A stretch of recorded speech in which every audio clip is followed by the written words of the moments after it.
Mamu akwaba edeba ene jumedie so ewo the seat show so on the two television mo sumfo eye the flag bearer ene miti edwom ene eye October da etoso eye adonu anwotwe na jese embre no kwa na eko eye the road to 7th December abato no ade a eko nanimu a nisanti amanyo kuofo no nyina ebo apro ton omonyema esi ya ne abeto dwane se unya tise eye zupe na ne eto aso no eye ayamhihie asem eti NDC for kra minimum mu esi ya omo se omunya te John Mahama se oka eye zua na ne enam so eba no eye ade a ehu papa nti NDC for nya ya nka eye zuru kra de gwajai eka eye zukro ya na kofa nkoko bu nkitinkiti ni eye mpreko baby a ombe ye mpreko ni sanyama questions that are people asking and say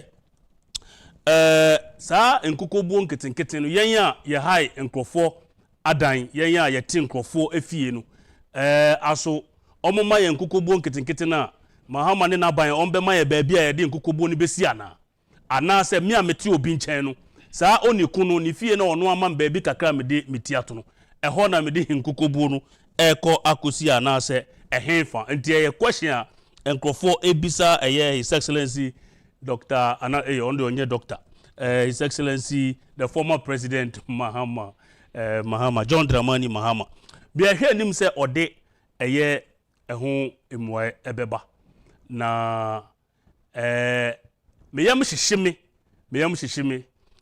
because Dr. Mahmoud Bawumia na probo a wabo voter region ene oti region no ahemfo ne asofo abo na baso pa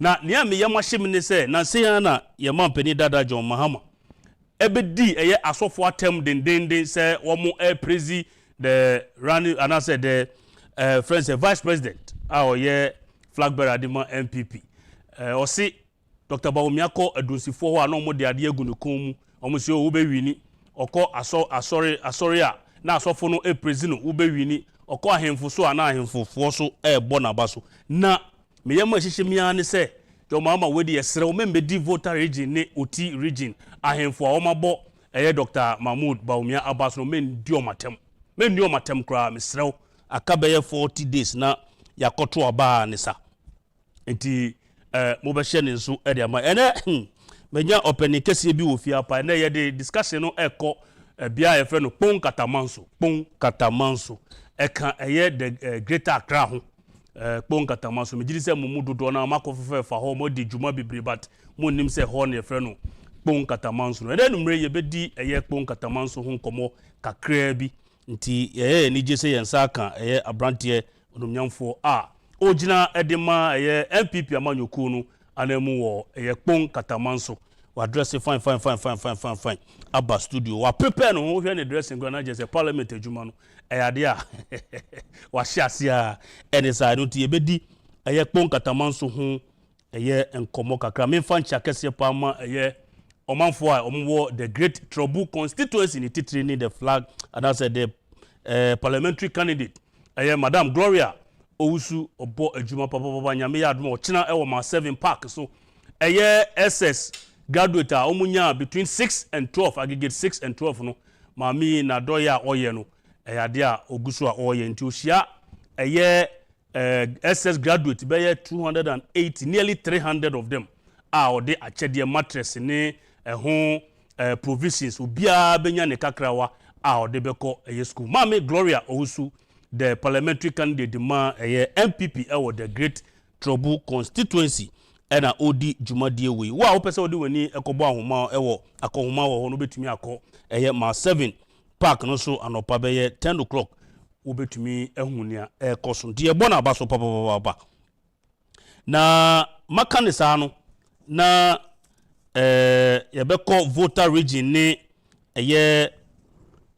oti region na ya di infoni ni kakra de abremu sebe ya mo behu nia ekoso obiti TV so ye poll say na Mahama wini na Mahama wini go to the grounds na kohwe adwuma Dr. Bawumia ne yiri eninam enough na naponi nam greater Accra na Dr. Bawumia ne nam eye oti region na His Excellency Nana-Addo Dankwa akufo-addo ne nam Eastern region na we di afa ha ye bisa se emra Samira ebo ne kunu achi dom no eye John Mahama ye former first lady media mete say ye say na on preso say John Mahama besa de ne ho abedon dori sa nsem we mu biom eti enu ti na ye hu no campaign train na question ami bisa no because information atene say ma me Lordina Mahama ono akase hu say Mahama di 4 years na at least na keye na omo nkope omo ba bi na omo ntra na omo hwe enkola yi then so ye say okanya papa ye say kian ne kemeko eti ebisa say enu ti ene ye hu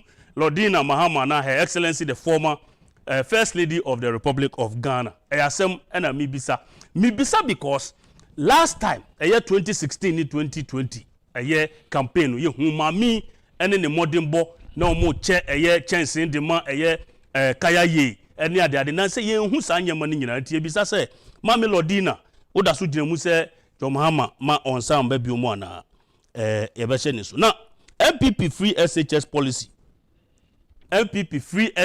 policy has revolutionized education in Ghana. One they can't say we. A friend say Akachi chiefs. A him for a war Akachi. A production say flyer na ready and a picture na ready. I'm on fan to sumami. MPP's free SHS policy has revolutionized education in Ghana. Papai and I say a him for a war OT region.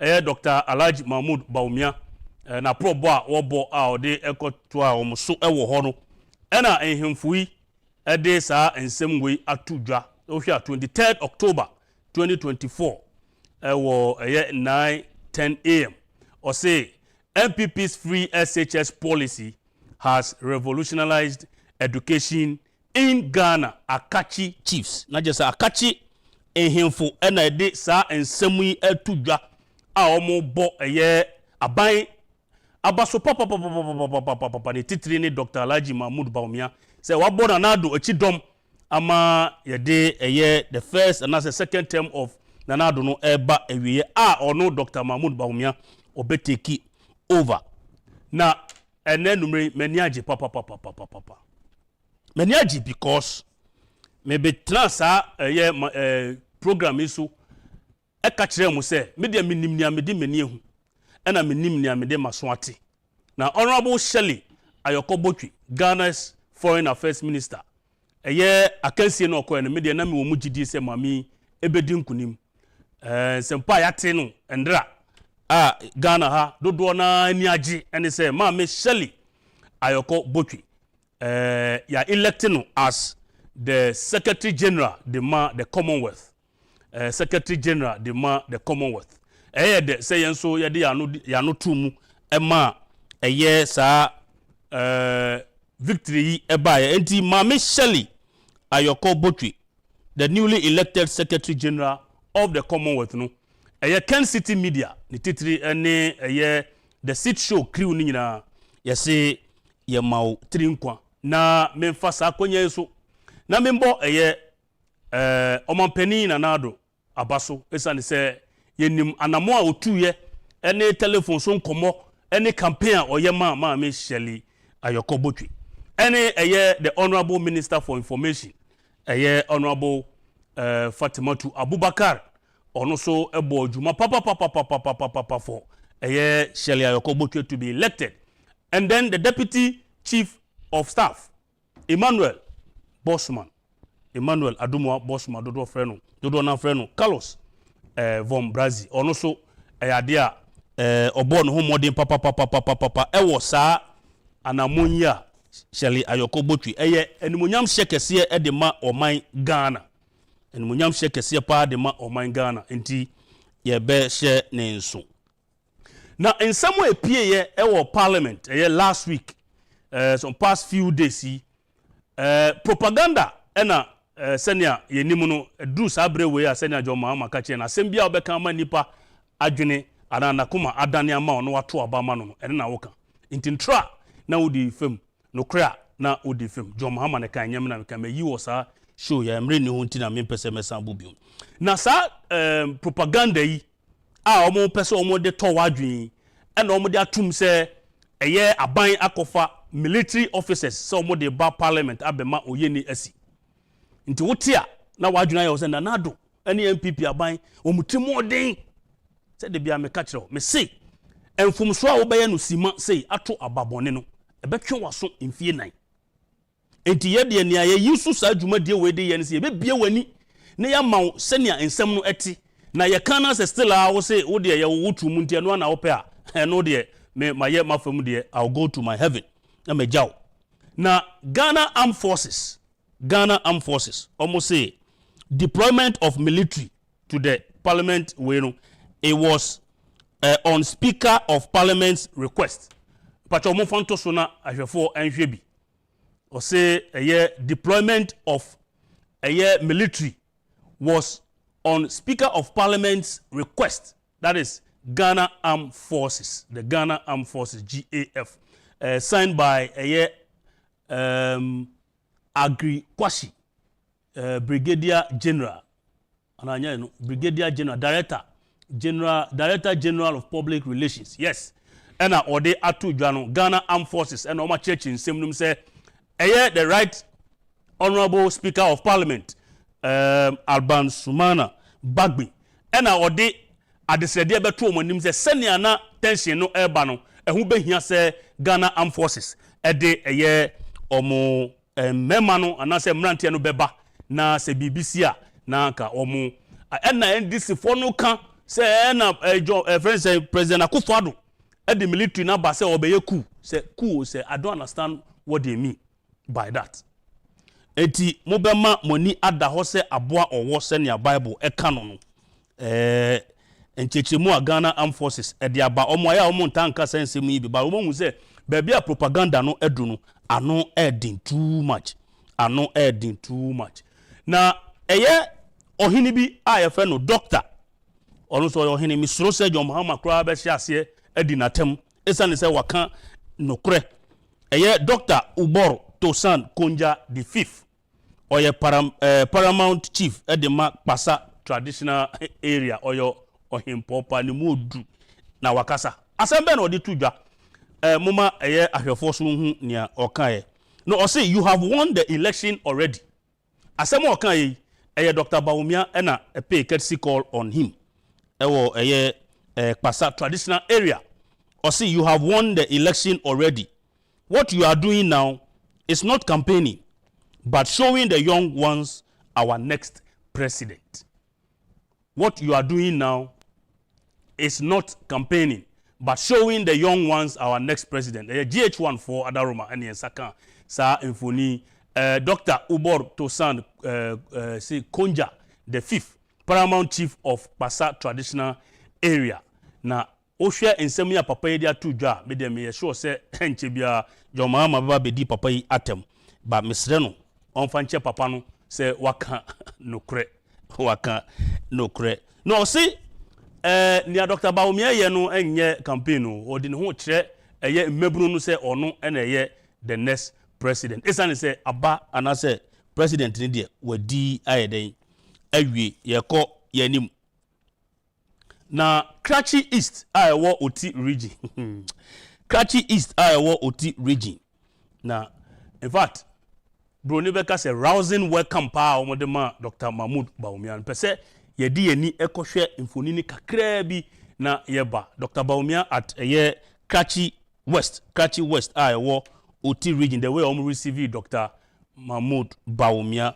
Yo for the first time information I had say for the first time Omashia said Dr. Bawumia bebana omo etumi agene fefefe so but ode Dr. Tumi koye no na enije pa ya ehemfo ene womo mkeka nyina ani age omo ebo na chidom behwe na yenko sa video we ready amede be kiremu na the running mate Dr.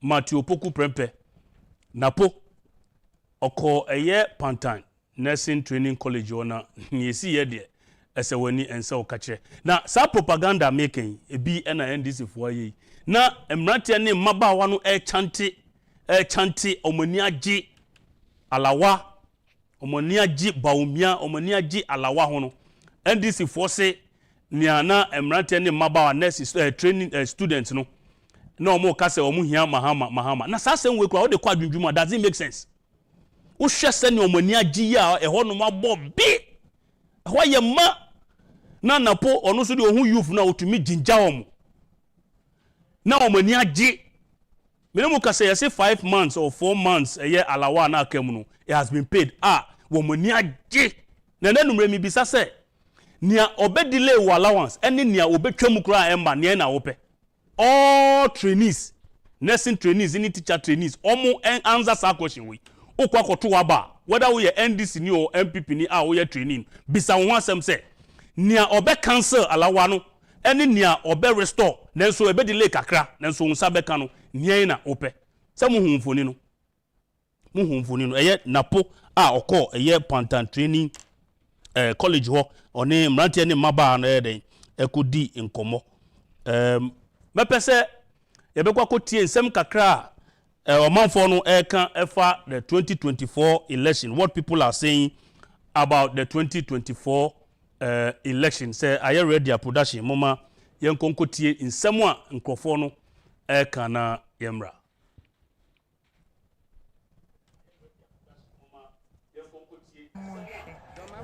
Adansia and different MPP abano.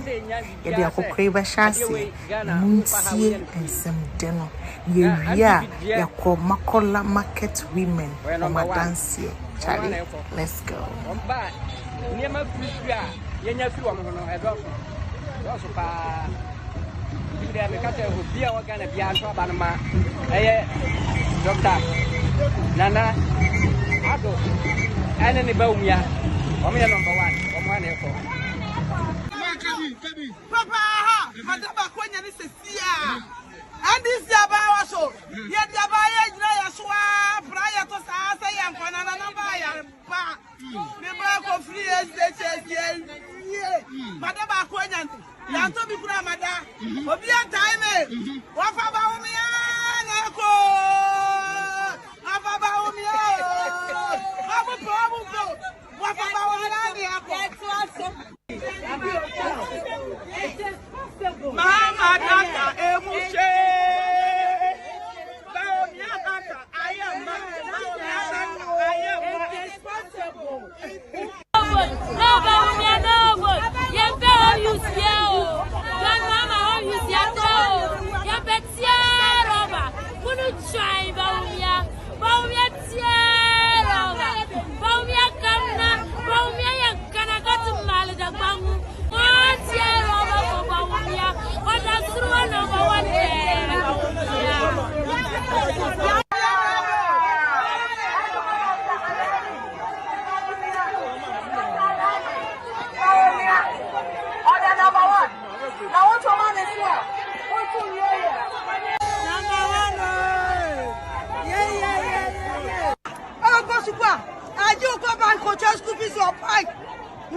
Sit now would be a go back and now wherever ye be go to work. See, be better paddy, be better paddy. Yeah, my music go papaya. Now buy for you to me. Music say about wherever ye, me trophy, but all your fee. Mommy and self was school. See, be better paddy. Bawumia, too much.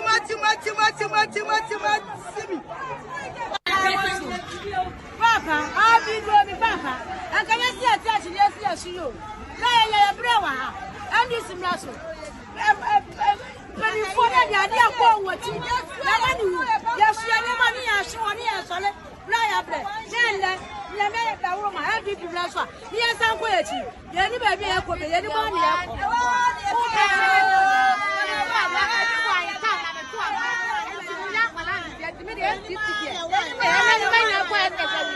MPP there, yeah, damn cry. Wow, I don't know my money.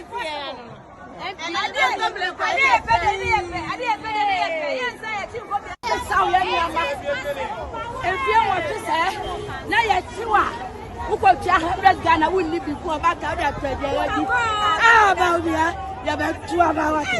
What about me? Tiene bema episode 4 videos ame ba be boy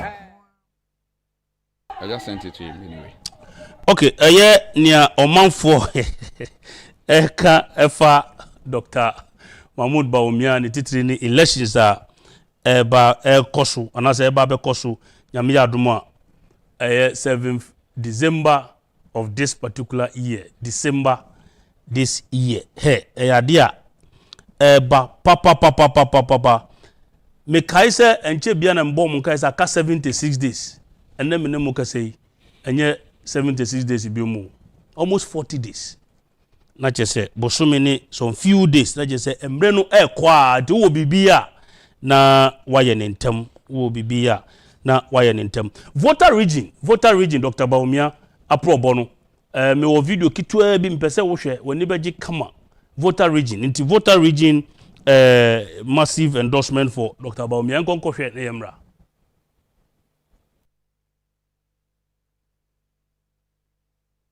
Assemblée nous il est correct à assemblée nous on a coupé le bande assemblée new assemblée autrement mieux que elle fait si Bawumia va funu na mieux que Bawumia va funu na mieux que il faut assemblée vous qu'on a mis le voix connaît na coupé no do yureko l'éducation c'est le dit il veut le school de free le school de free le school de free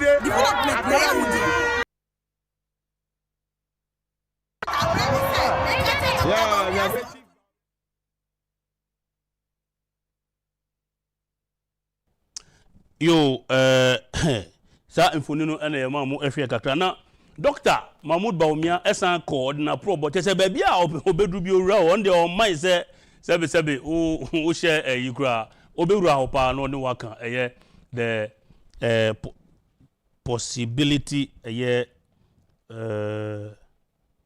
possibility message no yeah o de yenko yanim na re ya na odikogura ba bia ye ton nam na brode be ka se butchery na butcher house yes se nyina ebeti ase no na senia wo manfo no omutwitwa nam no mekura nam yam hyeme one we kura de se atwa ne nsa but that is how campaign is usro a unni when ni so a unya aha edi Dr. Mahmoud Bawumia na nia bre say every single vote on fan cheda anuti butchers so okoji omo vote yenkonkohwe wo bra one butchers no edi enkomo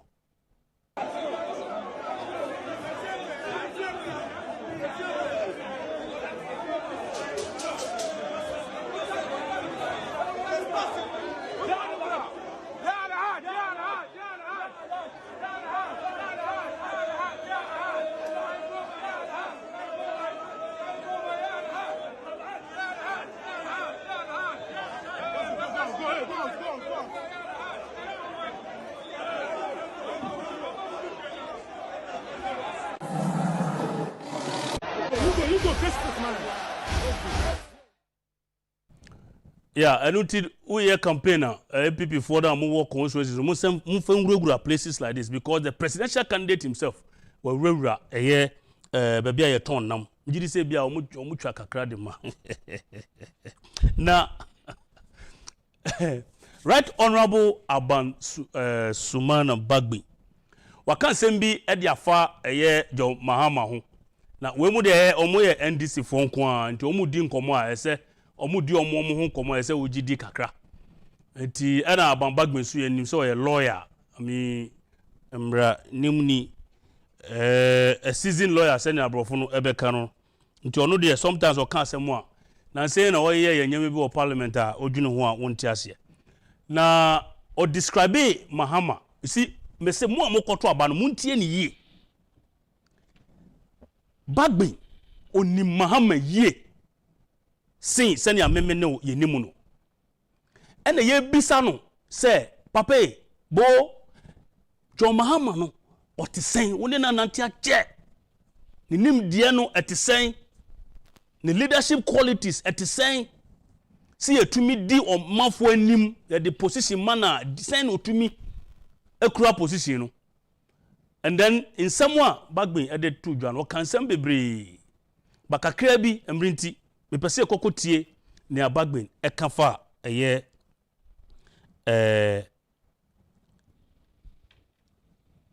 Mahama or say Mahama lacks basic fundamentals of leadership. Not just idea ma obi a good leader no. Mahama uni bako kra yanko tidembra. You know, His Excellency John Dramani Mahama, in terms of a human being, when you look at him, he's a nice person. And by his training as a PRO, he speaks very well. Okay. You know, he has, as I usually say, a gift of the gab. He can talk very, very well. Throughout, and also because of his training, he's been able to gather a lot of knowledge. You can credit him with that. Okay? But then it's very admirable. Okay, but we talk about leadership. And you know, the basic fundamentals of leadership involves character, competence, and care. he lacks these. The 3 C's. Definitely, I'm giving you the basis that if you talk about competence, he has a lot of it. I've told you that. You know, when you are going to lead a group of people, you must know them. I can say with all certainty that the way he performed, he seemed not to have known Ghanaians. Okay. I'm not too sure, even though he's a historian, he's gone through the political history of Ghana. And he has not been able to diagnose where we got to and where we want to go to. You know, His Excellency John Dramani Mahama, in terms of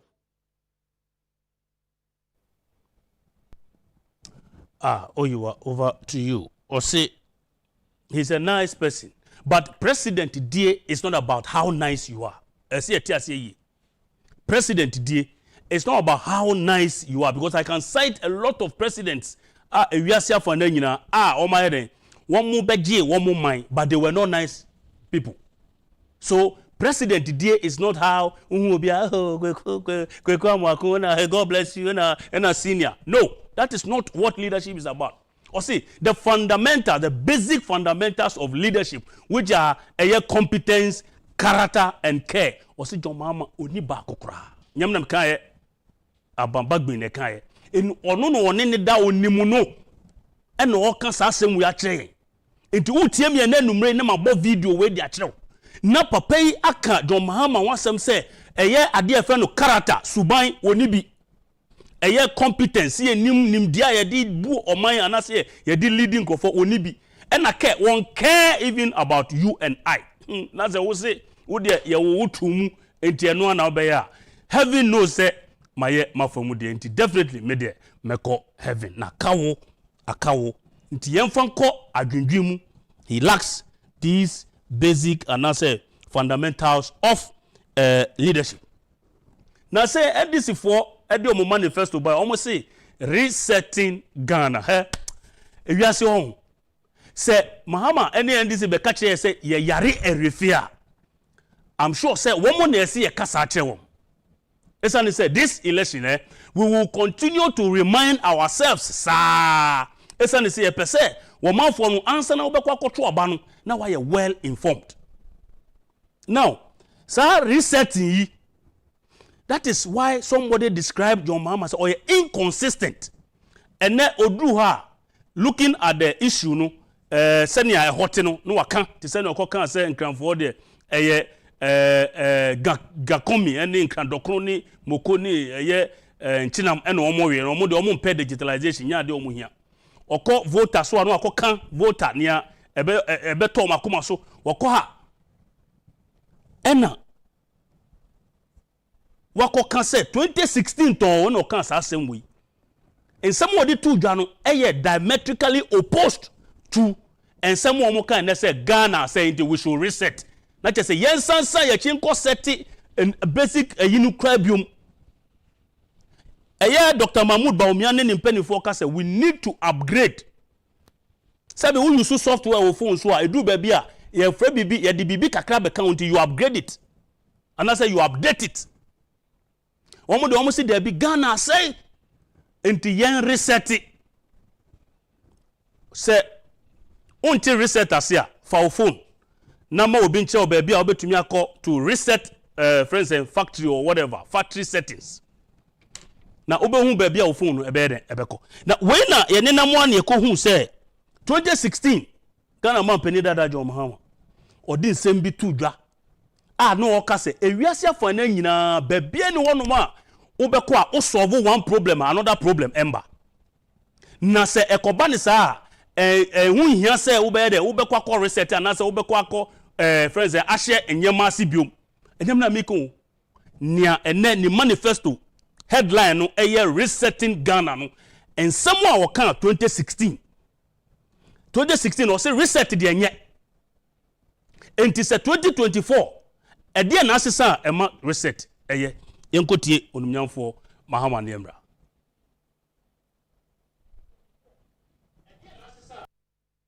Show that life is always full of challenges. As you resolve challenges, new challenges. Even the example of developed nations show that life is always full of challenges. As you resolve challenges, new challenges crop up. There is never an end to challenges any nation faces. The strongest nation on earth, the richest nation on earth, is still dealing with challenges. And so it doesn't mean that when you confront challenges, you must give up, back off, go and start afresh. No. Even the example of developed nations show that life is always full of challenges. Your man penny dada John Mahama na din same way to 2016. Video we TV3 adaroma enema yensa ekan yeda omase bebre or say unya problems are you don't go back and start afresh as oman esane say countries are omo din kura na omo gina omo nan so kura no omako ahohiehie mu but they didn't go back to start afresh. In the question me bisa ene NDC ene John Mahama ene say emra no omo chusu resetting no Sebi omadwene anko 2016 semo papa yi kan ya amabo ache wuyo. Ese obon semaye production ese obon semaye pa kwan ya ye fa so a ye nsa kan sa video nyina me say onipa na wo gina seto abama no ese wo hwe baabi a ofiri ba baabi o gina sese ya ene baabi a oyede opese woko baabi ofiri ba nia wayeda nia ogina ho sese ya o se to mano no otesei ne ye bia no ene ne gina bia ne tesei ena nsem ben na wo ka kyewa ede wo beko anim ebi ene akan resetting no ehun hia enso wa kyerɛ se wo be reset Ghana wo de 2 minima ne wia no wo beka kyew so wo ehun ena oyeden wo kaaye na eye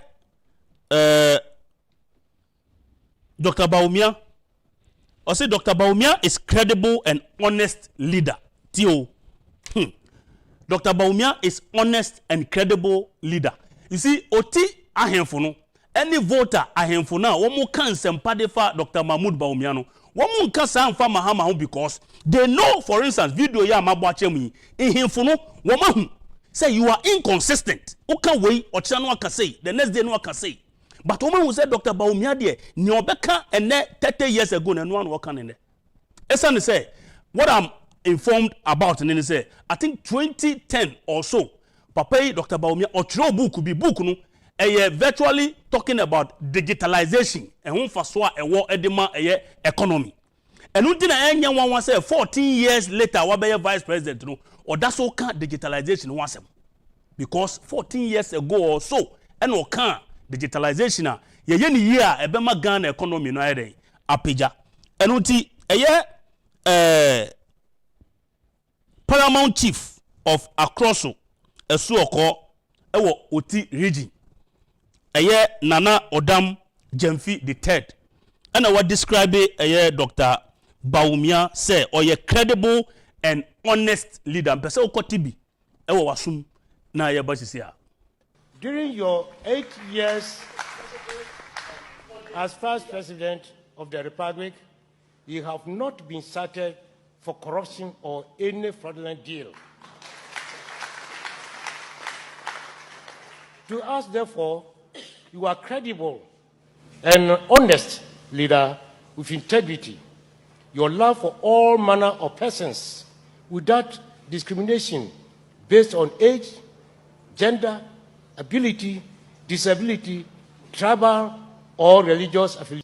During your 8 years as First President of the Republic, you have not been cited for corruption or any fraudulent deal. To us, therefore, you are credible and honest leader with integrity. Your love for all manner of persons without discrimination. You see, and someone a year Nana Odam Jemfi the third, Paramount Chief Edema across a so called Oti region. Someone papa dia to joy a mood papa. Or say your love for all manner of persons, says Dr. Bawumia the only him. Samasha Sabe Yenuanuma Omo ye leopards. Yes. Oko afibia oni omokoto ensa didi o servium. We are ngone new, we are kenio, we are mampusio, we free hio, we are denyo. Dr. Bawumia believes in the competence what you can do for Mother Ghana. Enye baby a free. Ena nanei any ne subjects one who say Dr. Bawumia possesses that a friend is saying honest and credible leadership skills. No wa bono abaso. Menya so said don Mahama ko ha obetumi akande say because onim say he is not honest and he's not a credible leader. Tesenia eye abambagbe den e kan ye no once again enye me ena maker moma yeni ena ho say aboa owo na yan deceive ye behwe na yako yanim na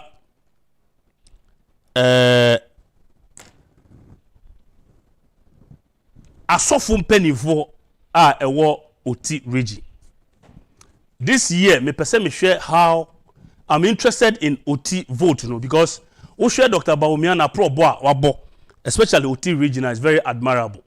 Any voter region, the way our man for no aji eye MPP atumu no enya wan say Dr. Anase Mahama Ghana man peni dada His Excellency Osu say on tia say I say voter region for no GMPP atum say mabwache moda say he doesn't understand why the votarians are now buying into. You think say votarians no more say no, the reason womo so mo padepa o feel say wo betumi adada o say nia why in the past. No way.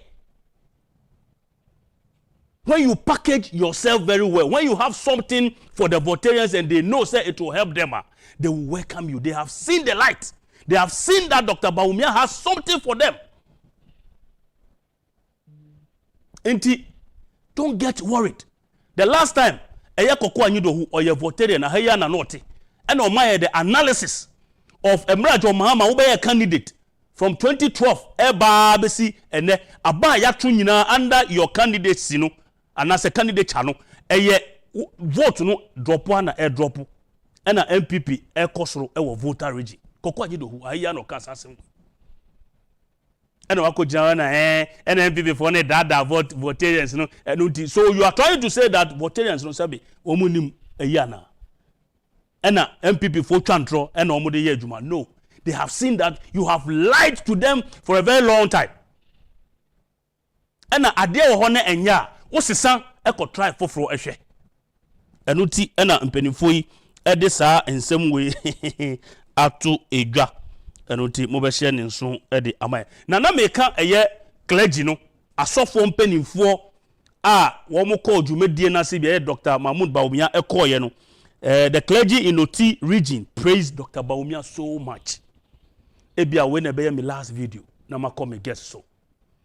In somewhere, the clergy nipo okasa on behalf of the clergy in Oti region, especially one more no more program nasino. Na masumu kikame wo de moma yenko tie in somewhere osofu amso de Solomon wo se bibisa semo a ode to dwane ye de kakra e kyerem yenkohwe ne emra. Myself, I'm speaking on behalf of all the clergymen here present.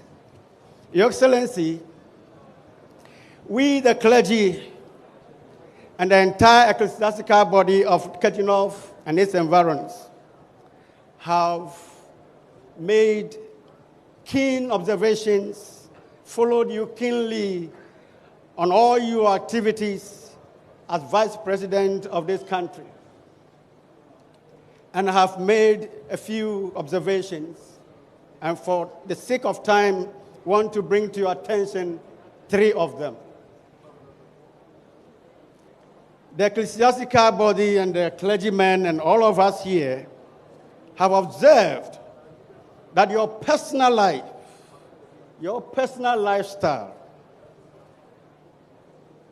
which is characterized with discipline, is noticeable all the place. It's something we want to commend you for. You are one politician that cannot be tagged with the issue of corruption.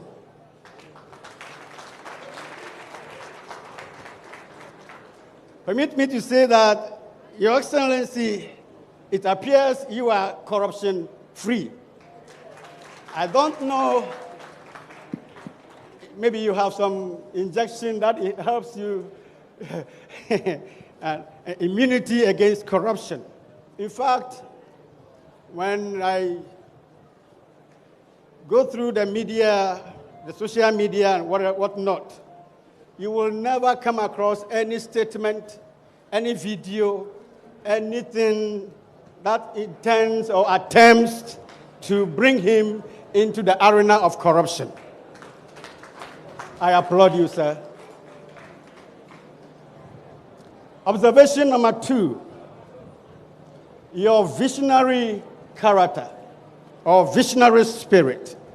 One politician, one leader, one vice president, full of visions. With you, it is possible.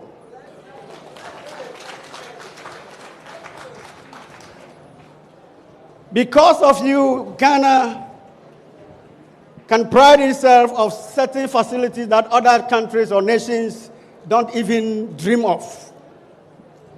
Today, our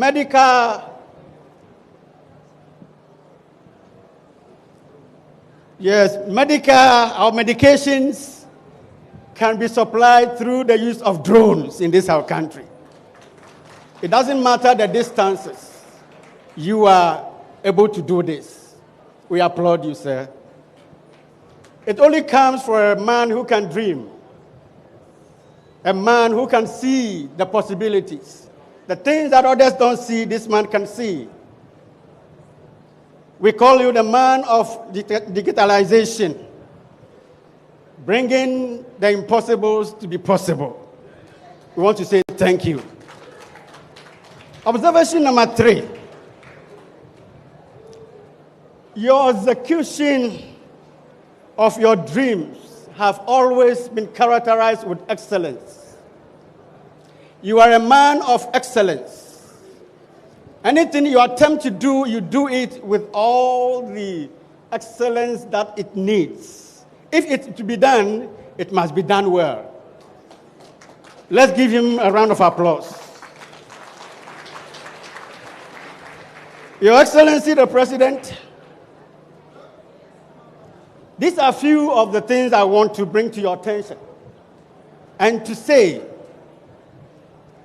that we are here for you and with you. The President.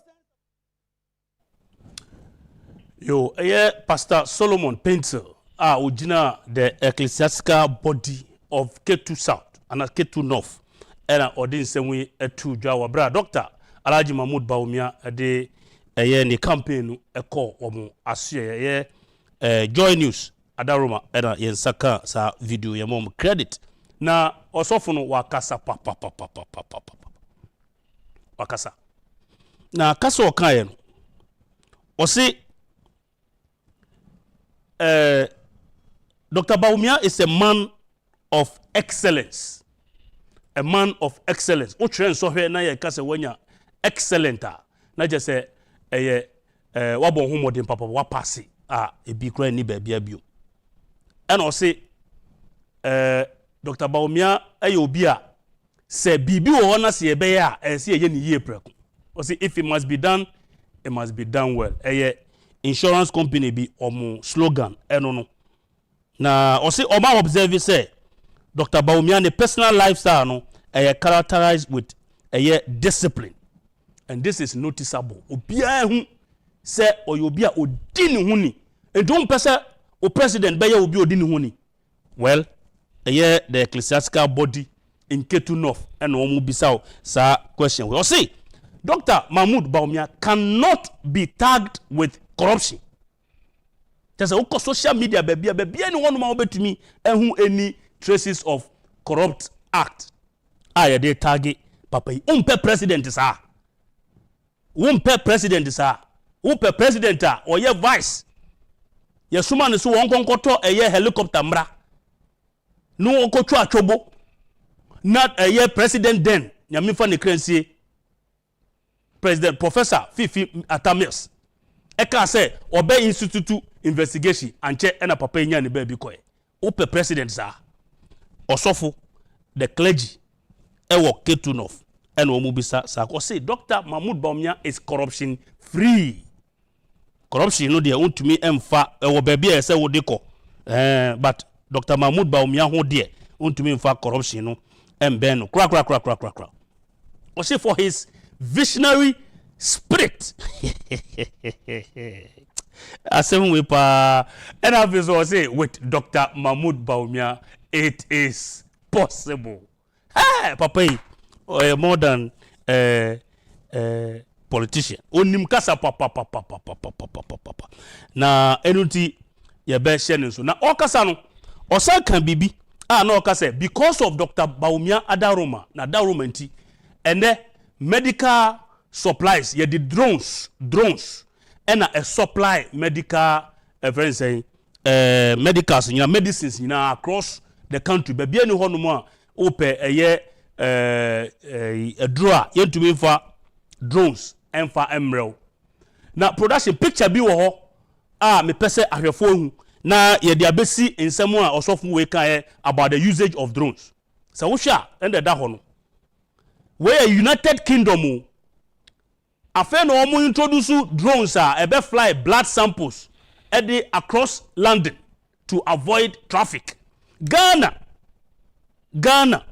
omenako me de minim bebia akwa minimum omenako drone site ewo ho mami a wogina se ento obama no United States of America Kamala Harris and maboni ye Kamala Harris manu ampa na obi wo hwe se mekwa akoka ne bibi fufuro Kamala Harris obebo Ghana baso se ye use drones the supply edro eco hospitals ahodo and Osofo Pastor Solomon Painter on behalf of the ecclesiastical body of Ketu North or there to just say with Dr. Bawumia all these things and many other things are possible. Na so we do mu ewa ha for the meantime na ya come guess so semre wo ho na ma behwe the 33 policies initiated or championed by Dr. Mahmoud Bawumia na ye di show no aba ewiye mayire me ho se mefa one or two calls bi na enti me guest your friend no ora William Ofosu Asante William Ofosu Asante parliamentary candidate edema the new patriotic party ewo mpeso aso your friend no Kpone Katamanso ewo Greater Accra Kpone Katamanso bra Willie me mo adwo mo akwa ba ohene ye nua bokode odon for the achai ja yankopon chewo dakura na chese wa chewa fe sa ye da na se ititi enye obi a na enya ni sa enti ye beda irade ase ye sam akwa ba biom ye nua Kpone Katamanso edi sen ye hot sen Kpone Katamanso de ye boko se kwenya wo ma mi mfa sida kese fidie rura and the producers of the show na minna Kpone Katamanso adehyiase ne titiri ne emu ahemfo de bia meka se me ba bi be de ahemfo no na asomimu e de meba eti be bia menya kwanya biara me do mase na masre nyame hira mom se nyame mom ahode mom kwantenti mom ni ndie na omuntimi fa enchichi kuro no no mo hwe so emma ya kwankyere na omobɔ mpae so a omasre mpae di bi ama ye ma ye mofra no na yesu yentimi enji kuro no nsi ho nti Kpone Katamanso de ye hoda di nyame ado se bible kura kyerɛ se ɔtreni ni edi ade akroma enije na wo hwehwɛ William Ofosu Asante free se me really prime minister ka me bɛɛbo no na kyerɛ se enije abakrom eni daso abakrom Omanfo nani Agyepa oh minua nyame adom we are sure say it will culminate into total victory se wo hwɛ Kpone Katamanso se say ya wotumi se nipa no amanfo no na efrɛ William Ofosu Asante okay enti akoye a mass action dodo na ukoba bia mo say oh William Ofosu Asante MPP ni abrante ne de oye kama obuade ne hojo osuro nyame onim de you know ebi crossing ho ofe also a fan boy so stress kakra na bembat nyame adom easy the nyamiase so manfo na campaign ko say nyame adom Dr. Bawumia waba ho wonderful Dr. Bawumia is His Excellency se me kasanka o se me sorry gina ho na me twa ni presign emra papa ne de tu yanim se oba na eja yeso ye afamu de nse omo my cap so be kaya na ka ye hwe ni so nipa be ye 400 b stakeholders na me kura na kan pese me surprise Dr. Kese we kura we surprise but na ka Kese pa ne but constraint kakra wom ye the over 1200 stakeholders in the buy na we munye MPP full sa pepe na o secretary Abdallah Kache was munya over 1200 yes and I didn't believe it and I was so studio no eno kwa yet so because na nyamiado na metimi attach base weight you say me buy me the kind steady constituency of course say wo mi wom na mabọ me branti okay ye tu anamo no ye nim community entry requirements and the processes it ye ni penifo ko didi nkomo nti tama all background we kwa tu share da wo oh sir yes the confirmation so for neighbor first time we about 700 wow so Kpone Katamanso has almost 2000 churches 2000 churches yes and they all assemble no bo ejuma de we nua bi mo bi enya me nko a ye nyina because your person ye kroni so Kpone Katamanso ye the biggest constituency in Ghana in terms of population it means so me person ye this see so say Kpone Katamanso should be the best constituency in Ghana it's because ye some in carbon na His Excellency e buy no in fact ye je no fell so the people turned up in their numbers but only my dear me there yeah the ejuma no but His Excellency was the playmaker on the day okay oh Alhaji J stage no minu abema ohene esewani ensa okache go back into the news your friends a feed no never time or back Kpone Katamanso nyema a trendy and let's say do na free Kpone Katamanso because yema old boy show no o display really oh old boy manager unse toda home uhu papa onu akasa onu swag asa o papa de o nimre twam na ye mrante ne na ye begie nti me kra me je mic no me pese me call no youthful bebre because I'm here na mako expose old boy exactly what old boy J microphone I kid you not really for well over an hour go back the evidence is clear a man stood on his feet articulated his plans and vision with clarity yes with precision and look at the feedback that came out but of course all corners were in fact he did the job for me wabe soften grounds no he did the job for me you see me call around me catch and say I believe in Dr. Bawumia not because of MPP because of who he is because of what I have come to me say me name me free enough I came to know Dr. Bawumia and me cut you see yeah story now people praise His Excellency Nanado for a lot of things but there's one thing we don't talk about. What is it? Succession is part of good leadership. Yes. And Dr. Friend say His Excellency Nanado akufo-addo, one of the best things he's done for us was to discover the young man Dr. Bawumia that talent at Bank of Ghana when no one least expected that anyone in all the search would have gone for that young man. In fact, that's a very profound way you have made, because I remember, say, Emra, President, said then candidate akufo-addo, oyi Dr. Bawumia said ne running mate no. Papa, PC appeal for it. Yes. I remember his interview. We all say he opposed, he objected. Say, "Oh, no, baby, so many people. So many people. But later now, who say, say akufo-addo, His Excellency akufo-addo, Bibi or Papa no mono. They've all come to accept. Penny. So you are right. The penny etsi hwa obehu no. Yeah. Emrante betimi afo skyscraper. Wonderful. And the old boy did that. It's me. I salute Nanado for that particular for discovering that talent. And His Excellency has done exceptionally well. And of course, right. As for Dr. Bawumia, they say Ronaldinho, any Messi. Okay, I say Ronaldinho no bobo no dig game pa. But to lay pass back home and Messi no. Messi would later become the all-time best. Exactly. Of course, Zero for Mufanchami. I just love it. Zero for me is the GOAT. I know. To decide I respect it. For here, I am in charge. I can cut you. Who can be beat here Zero? Anyway, on that Zero note, no, my main coach about for Gratobesi, man, I'm somebody. That's one.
Welcome to Ours Unisex Boutique, where comfort and style is our hallmark. Original Italian leather bags, shoes, belts for both men and women. Talk about looking your best and standing out on all occasions. 5 to 10% discount on all products. Clearance sales rack, 50% discount on shoes. And now Ours Creation, where you find authentic African creation for men, women, and children. Visit us online or in store. In Tesano, behind the Ghana Police Depot. In Jolu, at Jolu Junction, opposite the First Atlantic Bank. At the airport, Terminal 3, Departure C3, opposite Sunbra Lounge. And now in East Legon, Shiashi Boundary Road, next to Two Guys Supermarket. Call us on 0244 649 379. That's 0244 649 379. Ours Unisex Boutique, comfort and style.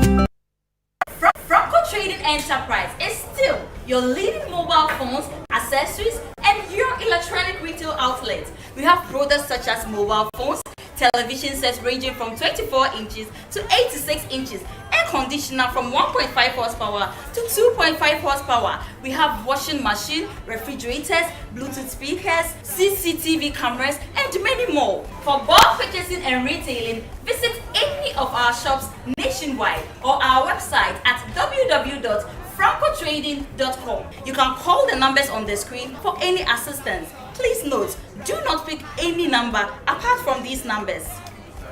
Franco Trading Enterprise, still the home of quality mobile phones, accessories, and your home appliances.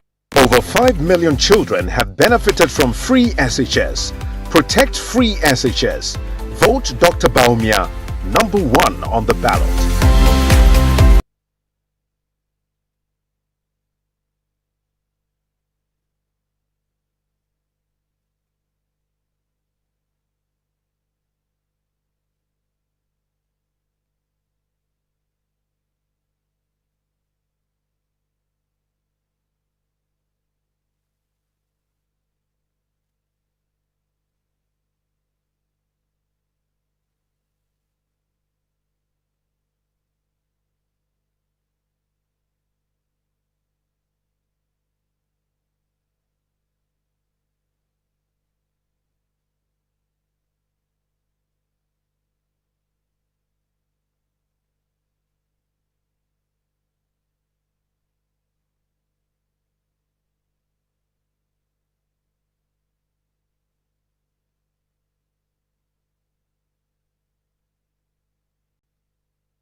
Or from some or by the seat show so bosom for the flag bearer enamity edwom enenumre.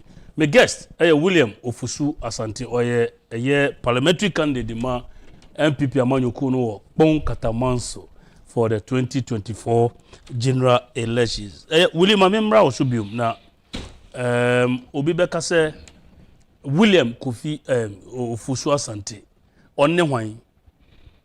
Yo, I meda wase. Me William Ofosu Asante ye Kpone Katamanso this year. Me papa ne me mama free kwa ubomi. But me papa de nu wan oye na djuma nyina over 40 years free soldier mu. Na ye wo me wo Gulf City Yellow Signboard area to be precise. And I'm a pure Barras boy, me Shekan boy. Oh, okay. Sign Assemblies of God this year, papa. In fact, me cry be a software. Asana be amen. Sir. I mean, I was like I be this software class my Assemblies of God and you only Mahama na kwa sorry. Oh yes. Yes. Me Assemblies of God this year. And matina wa in fact me yirin so free akachi. Oh. Eti na akachi hin in the car. Akachi hin ni kasa no. O kasa no. Yes. Me ni agia. Me unse na wo sere bo unsem wo studio. Bro. Nyankopon hira ngura for. Yes, so say oyere su na ni beje papa. Nyankopon hira ngura for ma. Na omasobi. Mrs. Asante enenumre ye chia wati ye chia. She's a lovely woman. Yeah, I can see that. And of course, me a St. Peter's boy from Yakotek. I was even a head boy in St. Peter's. Yakotek, I have served the MPP from the time I became politically exposed and matured. Now, being a part, woman, it's same, no. I'm a mathematician by training from KNUST. I have known the constituency all throughout. And William now is a true son, born, bred, and of course raised for the job I'm aspiring, the office I'm aspiring for. And in a nutshell, I think William is the chosen man for such a time as this. Kpone Katamanso 32 years. Yenya a leader da.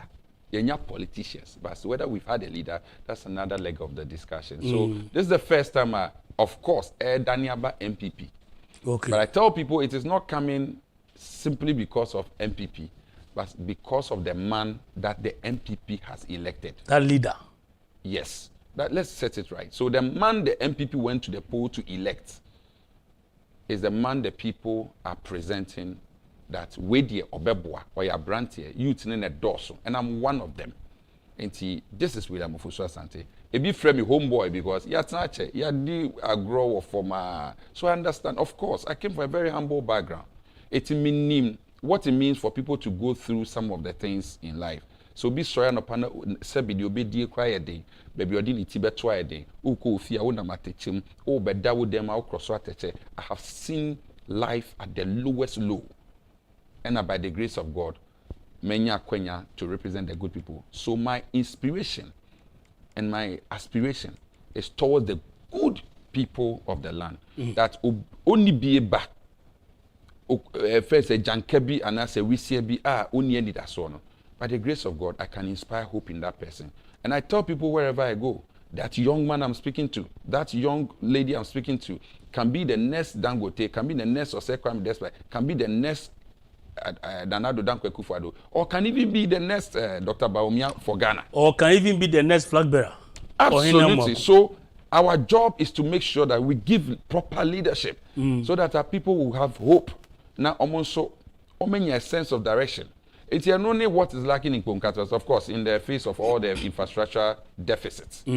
But by the grace of God, William understands it. William knows it. Ababagwe say you can't lead the people who you don't know. You don't know. And that is one of the first things that I demonstrated, that I know my people, I know their plight, I know their frustration, and by the grace of God, we have the wisdom to help the constituency, put it on the right path.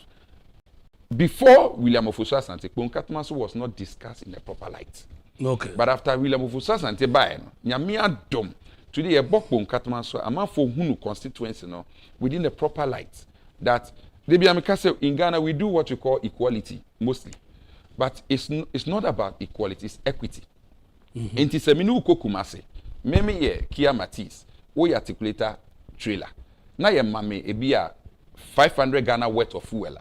Unkase wonso ye ma 500 Ghana worth of fuel. Ye be ma we ebia 5,000 worth of fuel. It doesn't mean see me and mommy 500. And that is what Kpone Katamanso deserves. But unfortunately, leaders now best ko bebre na.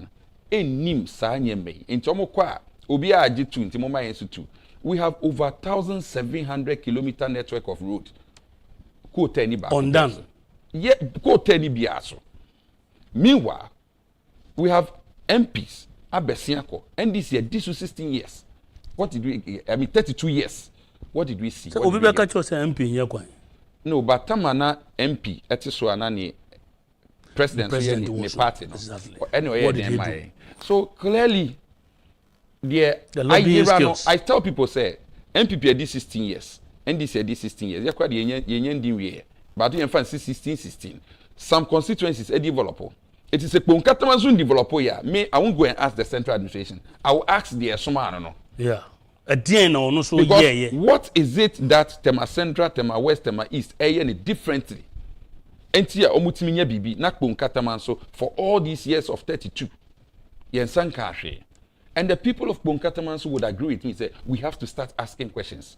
A lot of the times, so ebebrena kotu abano for the sake of a affiliation, color near me fair. But we go to the poll not to vote for a preferred color, but we go to vote for that one person. Now you susu say onimde or akoma power grandpa. Na obeti miya boye near the number ye kindini. And above all, we have also changed. We've undergone a lot of changes because first na nipa to abani kakre. Minyoka say nipa to about Kpone Katamanso 138,000. Wow. And technically, those that are eligible to vote require almost 400,000 because your population is about 600,000. And so, if Nana Nipa to about 91,000, it is a say in Nipa 120,000 look at the numbers. Yes. So we should start speaking and asking the right questions. That a constituency that big, housing the whole free zone is an industrial enclave. All the refineries are sitting on our land. Now we are voting for somebody whose ultimate aim is to just drive a V8 Land Cruiser and live in a simple house. No, we can't reduce ourselves to that. We vote for a leader who appreciates that what we deserve goes beyond physical friends and belongings. And anyama any jet to say car any danki to ebina when you ska kakana chesa masema kakabensem yeah honorable ba. No, we are voting because 600,000 plus lives are at stake. That is why when I made a case to His Excellency Dr. Mahmoud Bawumia, when I came to believe in them, and when I started making my presentation, in the bus, I started throwing the figures out there. The man was, of course, very intelligent, super intelligent. Yeah. And so he appreciated it immediately. He started solving some of the problems. As I speak to you, Nakpong is Woma. But when I told Your Excellency, these are the numbers. Menokasi has started lay pipes. Oh, that's good. And so many lobbying, lobbying skills. So you see, it is I say I'm lucky and privileged because the presidential candidates are or you're smarter and better, and he's the best for the time in which we are. And so the combination, okay, I say maybe now Real Madrid on Bobo now, back to back. Yeah. So Brendan MPP Adriano. We are winning this election not because we are MPP. We are winning this election because your friend is a coach, Nana Dodanko Akufo-Addo, the best so far. Okay. He is handing over to a coach on word training who is even better. Because and he found the man best fit and best suitable for the job. His Excellency Dr. Mahmoud Bawumia.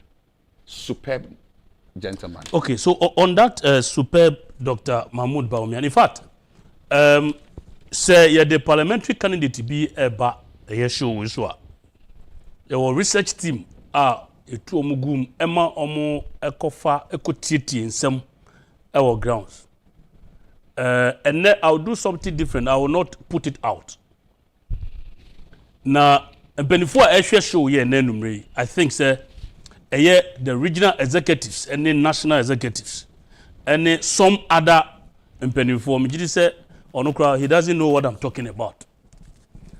Because a year fear 17, I'll hold on. Now, Master Empenin for say signals be more research findings no pointed towards the right direction. Much as the candidate is doing his best, there are certain hands draw the progress of the party back in Kpone Katamanso. And I'm a me name production. I say, and then we'll hold on. Ebema some few days, some few weeks. More share me from Kpone Katamanso. Sase more making your farm one, and then my lucky pa. Seriously. And yes, Anka would have put the names, you know, on the screens. Yes, would have put the names on the screens. Ono cry before, behind the scenes, he will ask himself, say, how did we get to know this? Mestre mo baby a yedui. Say wo wanya wo de no wadi no ame a kona kope baby tra. Mestre. Say one me na wo sebe unhu baby a wo de wo sika no be wo de fakoto bank na di ni kakra. But the youth of this country and especially the youth of this party will not allow some of you mo fe se monyam ho enti ebegu engu. This evening I'm in a very good spirit. That is why I'm holding on to some of these things. Now, Mestre especially the regional executives, form because the findings are you find the our grounds is not palatable and yet romantic. And the signal is that the candidate is doing his best.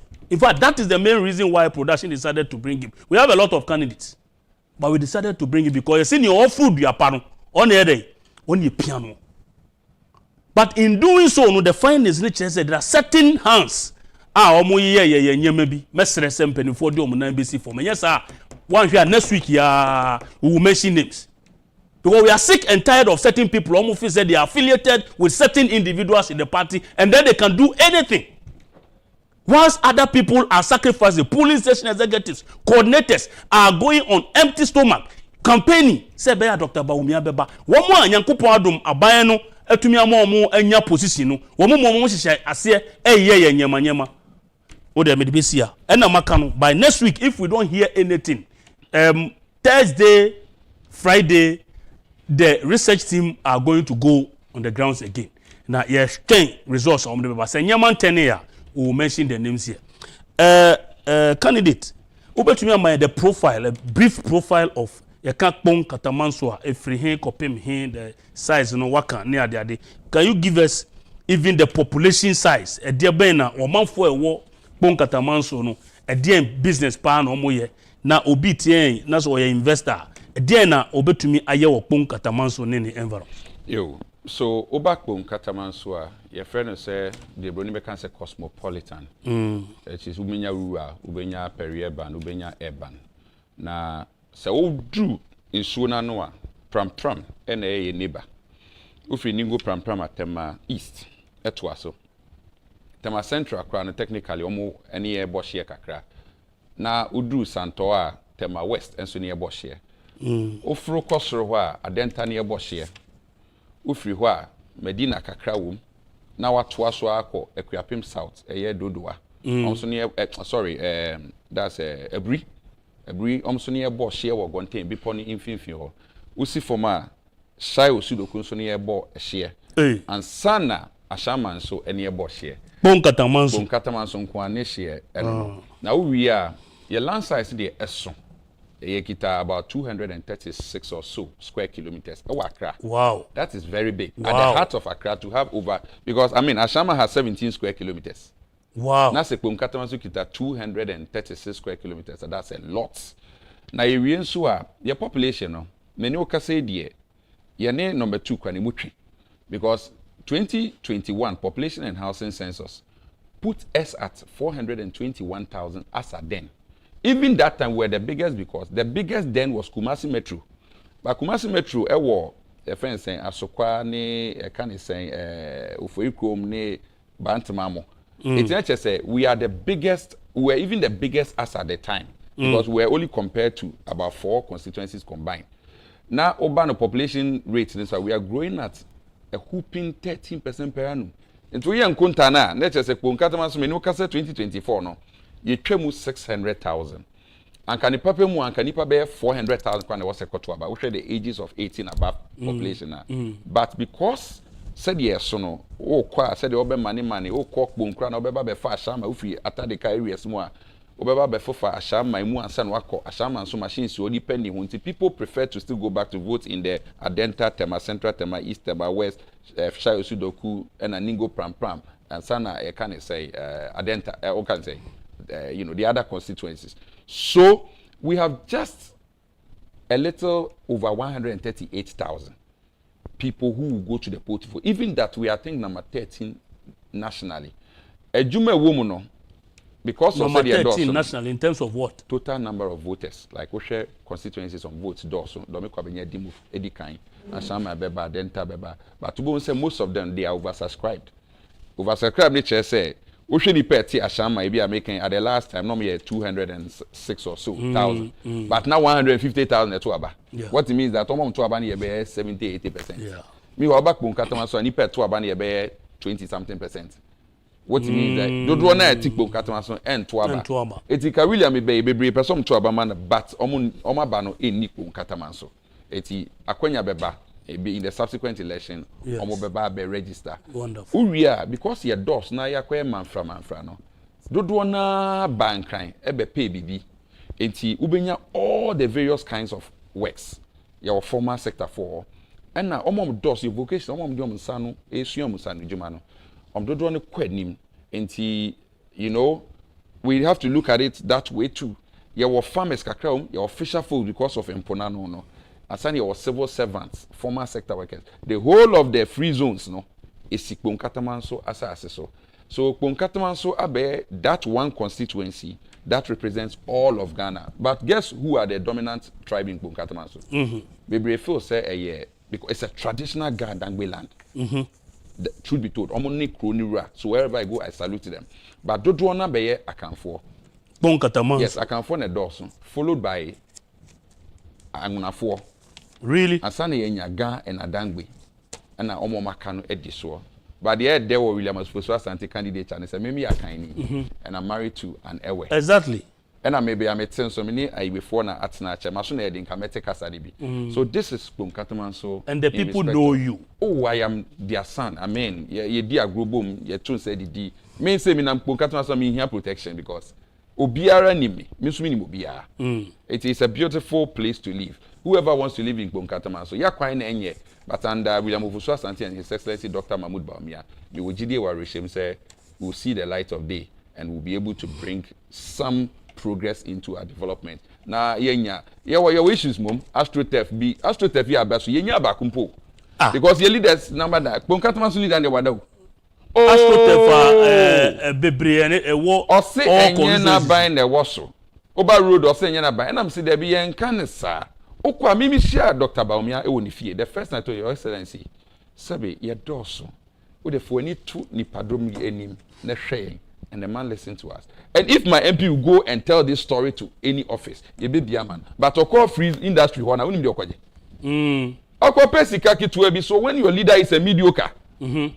Oko B5 there be visionary. There be ebeto no ntin we be di nto no na onye na nka sebi your constituency akese your nketo aho wa be fa constituency kese ye bi sa aside when developer say constituency ne sododo eti se wakota aka kese mu ade na ntimi ntwi a wo say articulator sododo aka moma mekia na mentwi unim se opekia matis etwi a bra na okofa articulator license no license B utwi bicycle wakofa articulator na say earth moving machine which requires license F untimi nkan wo say esododo ye ntwitwa mu nketekete ma wo I'm sorry China your mind UK so your mind. China is over 1 billion people. Yes. UK is over 40 million people. But you one leader for China, one leader for UK. It is a whole capacity no eso. Mr. Chonho, nama the capacity no so no. Ombeso ko be biadru no load na kita tonnage no. Unhia car na engine capacity no wasro. Enye afeni ebedi agro no. Parliament is serious business and we should respect the people. Okay. And that's why the leader me can say Kpone Katamanso ye company yes share ni say fan show bin sir and even the sitting MP will beg William Ofosu Asante to become the leader. Why so? Because say any dia and he would want to employ the best person to lead the constituency. But any need the any among farmer me see develop now me so ko baby say Kpone Katamanso the order one campaign it will change. It will change. Just as it's changing in voter region, it will change. sa asem na nkrofo ka se wa hade me da o me yeden yo say wa sorry aba e de ama me no wa sorry why won't you won't say yeden ama no but it's too late he has taken us for granted for 4 years akabo so me ahia me ato aba afi na wa sorry all of a sudden you have seen say was a publicity campaign you have seen say was a floats where were you in 4 years there be ejuma ben kwan why uni data no ntimi nkonkofo no okwa nkonta ben na okobu asem ben okoka chenkofo no initially he thought we were all gullible nti oba ena amaban ni so ena menye say ena Mahama ba ode nkokon ketekete beba oduru baby Mahama be mo obi ejuma when I started talking about Dr. Mahmoud Bawumia say I had dear man to even talk about his excellency John Dramani Mahama because ejuma no clear. Meba o vision so when this wadi ho a o the man the people of Kpone Katamanso ehun hia ba I can't let you go without talking about it. Esan say menya ne tia say Kpone Katamanso for ehwe ene enumre papa na mempeke 1 or 2 calls bi na me koso I can for election reference center edema mo gidi say about ombre mu no o pe ba bia obenya credible analysis credible information one more womo nsem womo ka no yade a you can't tag them with corruption womo nim ni womo ka eno ti sampani we impanifo yi na yade womo ba election reference center na womo be analyze the issues the figures any yehwe the direction baby a ebeko any those kind of things and it say wo pe baby a obenya credible information as far as 2024 about no is concerned I say we dey we fidie no at the 2 TV any Oman FM if you Edwada Kopim if you are bia from 2 p.m. to 4 p.m. na also what me ehunia echo election reference center and ye can for the amount ne enumre Awos Unisex boutique also and open leather bags papa any shoe belt any near comma and memane and ma enyina oko Awos Unisex boutique idea unsa ebe can be into tumirika na call Awos Unisex boutique omoma 20% to 30% discount ewo items bia over 5 for shoes bags sandals slippers khaki polo trousers CB any polo shirts khaki trousers yes but endorsement one contemo onko enkonya bi tumirika nako especially on clearance sales no yadea on sabeka 50% discount on all shoes mpaboy bia ode on sabeka 50% Awos creation where you can find authentic African creation for men women and children on sabeka 0244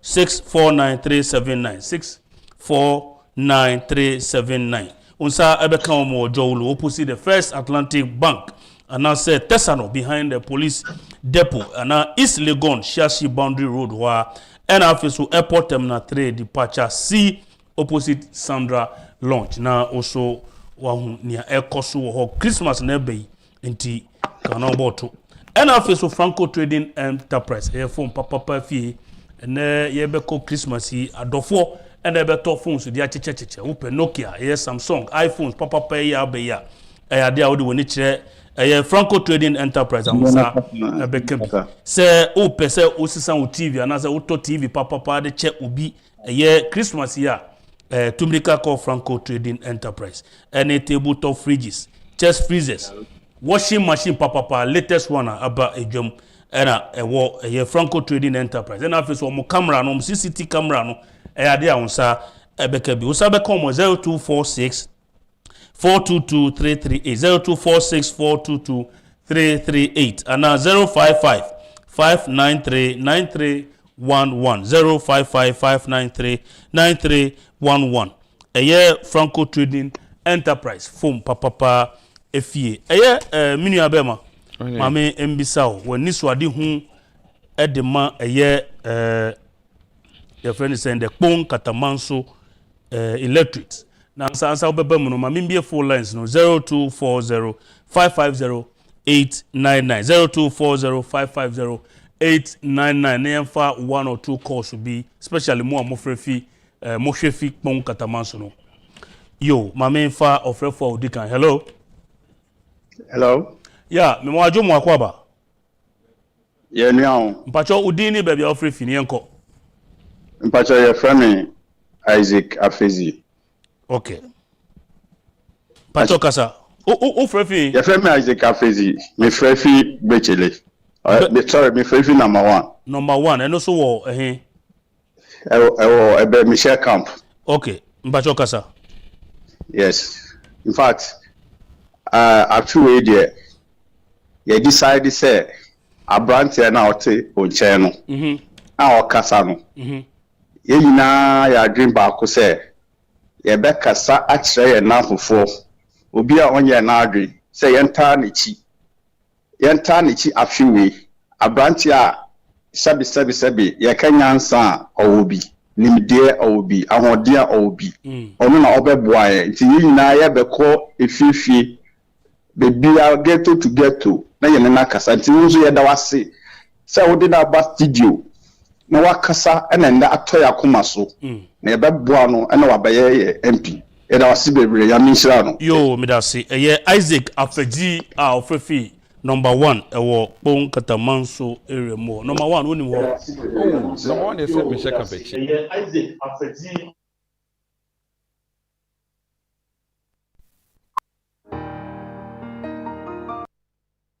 ontumi anyina so yo eye o wani suade hu e de ma Kpone Katamanso besre course no ba it will distract you kakra sanse any enye so any suade hu ne die ma me fa eye ofreford otoso here hello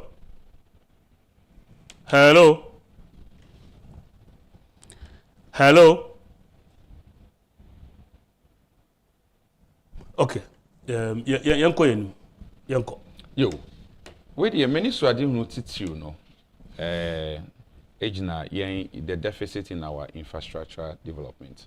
Osha ya kwanya your problem. Part of the constituency bon areas ne the ebi in so problem. School sem osha population dynamics na which means also bitimi kasamai emietiminya expansion in most of our schools, especially the cluster of school government schools no. Area a few local challenges like security. Gata remains a problem, gata any road in Nam. But there is something else that is critical, which is that your population, over 70% are youths. Now, youth no be bringing near Juma. They bring Suya and Sanujuma. What we should do and what I plan to do for my people, no, teach you. Obiaba politician biaba remember wajima na 4 years about we see the be we will train the youth, develop their capacity, build the requisite skills. Say the beya akwenya ba. I mean, omuria ni creating opportunities for them. So say we say nyame adom etutu kwan kakra. I have a solid foreign network. Okay. And the plan is that we will leverage on that. Say Germany now kwa omo musu omo nsanu juman ombe den omo improve say they can become competitive not only nationally but globally. The youth remain the fulcrum. We need sports facilities because don't know any soccer home. Ukokpon say many ball the violation areas.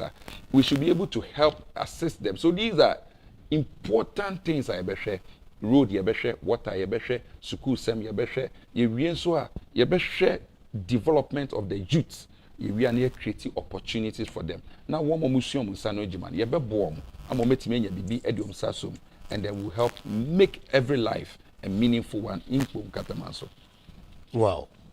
Kpone Katamanso for motie William Ofosu Asante ne niswade hu ena ode at of course they be American MP there me who share the duties now MP nyekwan MP nyekwan but we MP so a utumi a lobby your lobbying skills no etumi ema asemo obeka no beto obi akoma so ama otumi ama development aba wasue nti woto aba ma obi a to aba ma obi a onim so onim kasa enye obi a ndi oba na no tetetete ni onu benya gu ni botom nko a onya wi a asa. You have to vote for people who can talk, who don't fear to enter into offices and talk. No, I can't wasem ediamo. Drip machine be aba nim se Kpone Katamanso. Oh yes. Asante ye ejuma ho ana. So many o say Kpone Katamanso drip aba. Me kra me ye say me kwa ko hunu tema central so mom form the enfam ye kaka because yen problem ne so. I mean 1,000 kilometer 1,700 kilometer stretch there. By any kind His Excellency Bawumia says, son wako faba. Yeah. It made them susu as a dani momon command. But mami fa win tuja. You did drip machine is see Kpone Katamanso ye ejumana. Se machine in nam kwane so ye ejumana na NDC for the pickup ako see in chain. Na omo ye te said I see someone omo ye we are the posters from farm kwan ho. I see someone omo ye drip. It's not true. It's not drip true. Is the sole initiative of His Excellency Dr. Mahmoud Bawumia. Na drip by and so ya sha se o calypso ya ye twa so kama. Yeah, we are. It's a see New Road, New York Road, no. Yeah. There were other places, Jordans and tall areas, 25 areas, 22 areas. Washington, New York, even the Northern Belt. The Oyibi, Sasabi, Bawaleshi, all those areas. No, yeah. So Oyibi, you know, so Ekahun. Yes, Oyibi Kpone Katamanso. Oyibi. Bawaleshi so Kpone Katamanso. Yes. Wow. Hey, any son papa. Is that Oyibi Bawaleshi? Ni nyina ka Kpone Katamanso. Kpone Katamanso. Wow. Ejumane so. Sa Polonia area mu nyina. Apollonia nyina ka Kpone Katamanso. Michelle Cambesin ko. Zenu so ye Kpone Katamanso. Bebre feel say Zenu Ashama. Ashama. Zenu ne ye first town ufi Ashama. It school junction begins Kpone Katamanso. Wow. Meme ti Zenu se see America, me no ka say. Oh, okay. And it's Kpone Katamanso. It's Kpone Katamanso. Yes.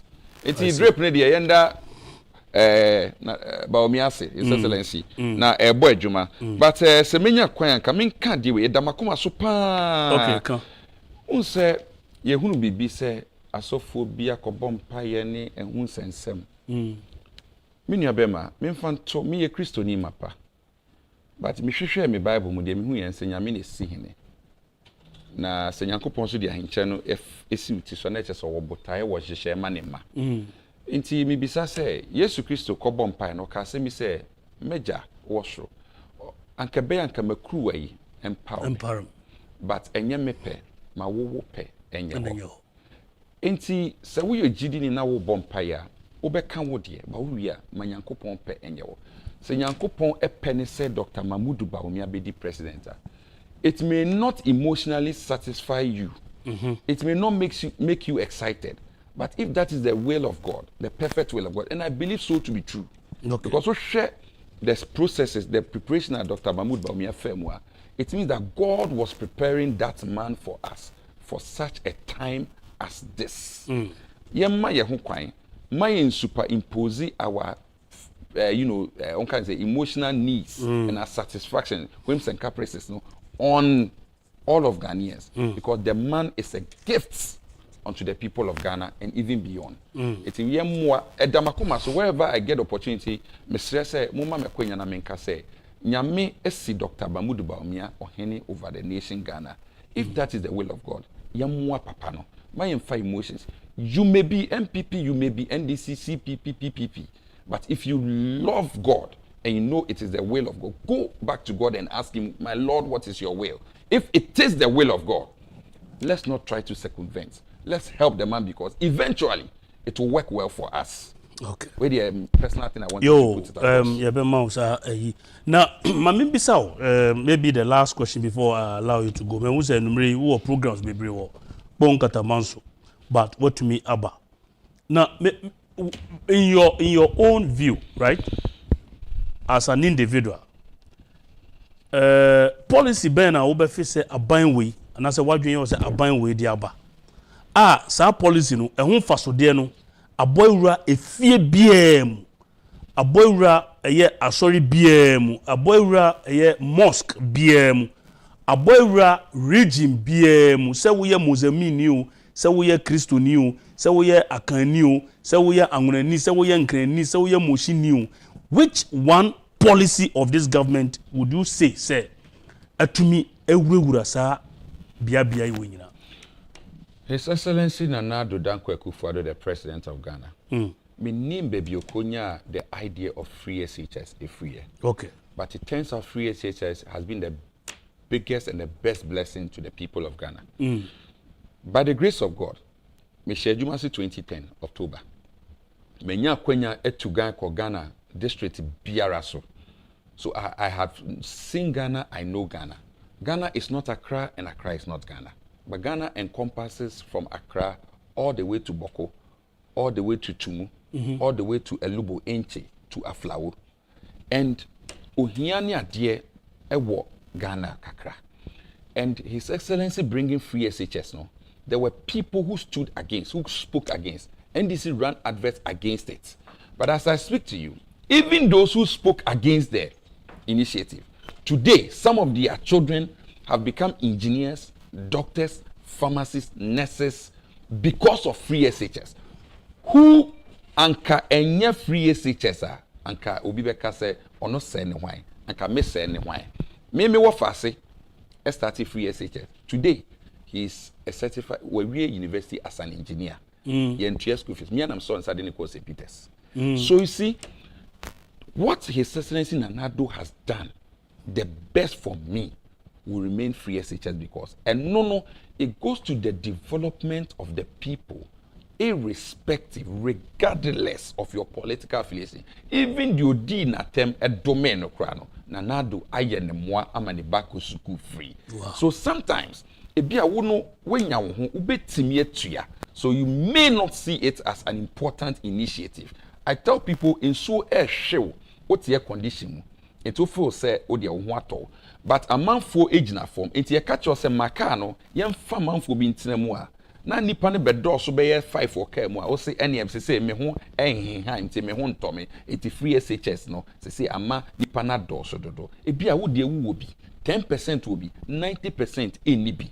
But by the grace of God and thanks to Nanado, we have the 90% so any be ama ene irrespective of who you are and tonwa obo ebusua wo free mu obra wabo whether your parents are alive or not. Today the president of the republic has made sure say uko school nko dia akwanya wo homa say ubetimi akọ SHS without paying a dime. And if we don't bless this man, posterity will come and bless him for us.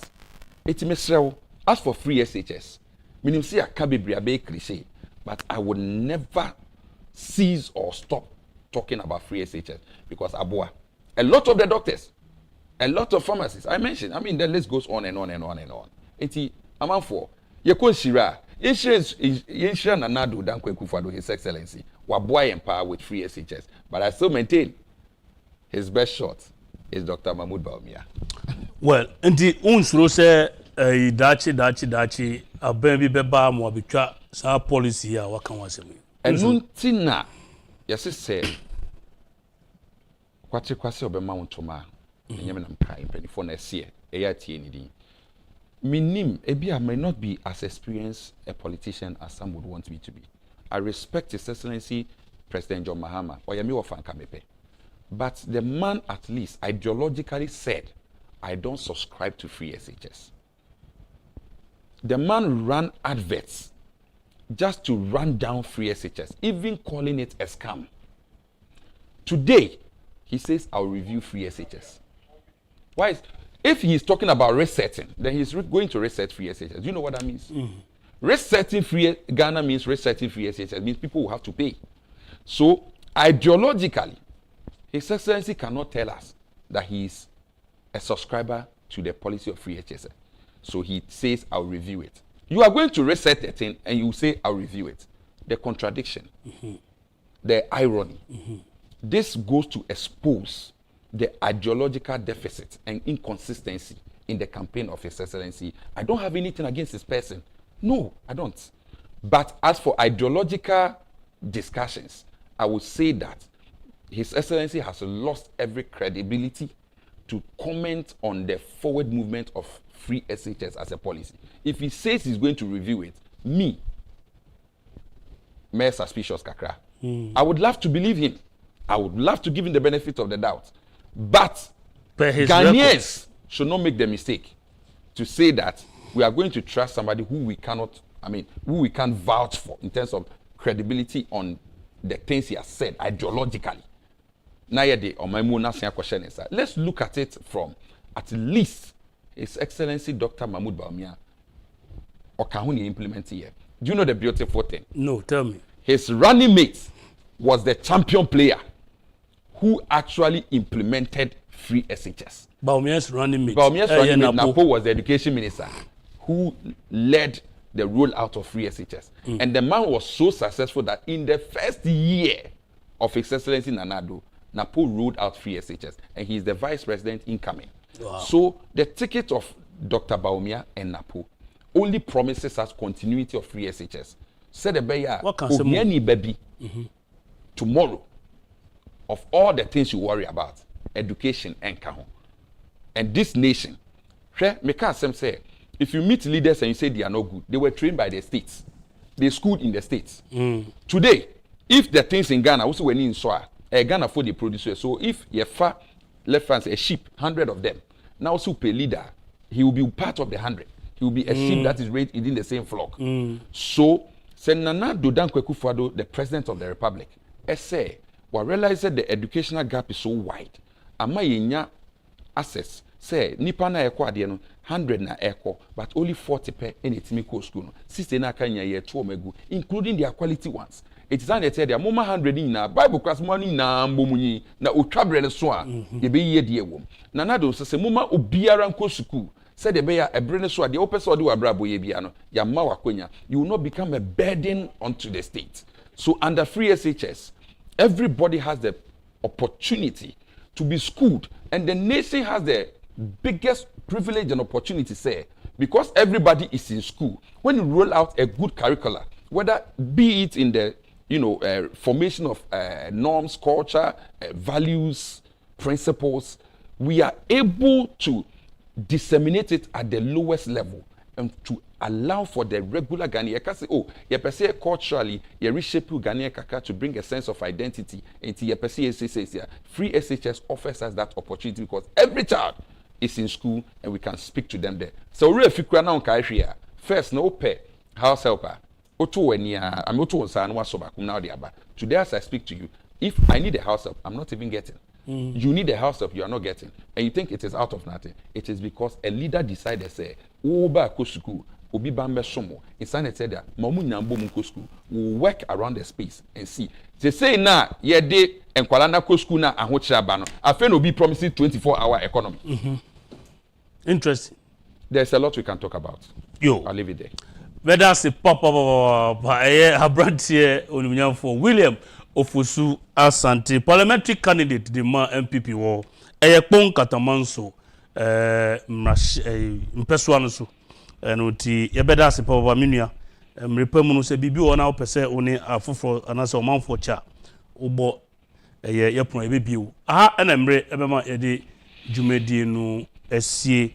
Musum for the flag bearer and me tina a jum penny for a boy me de program me brem when lawyer Charles Kweku Amu Date Robert Bafofin Justice Aful Elder Kwesi Nancy George Sarkodie Focus Kwesi Ima and Afeso Kobe Scratch Emranti and a boy me and Nyame Aduma ukwada ebe yebesen ehia makram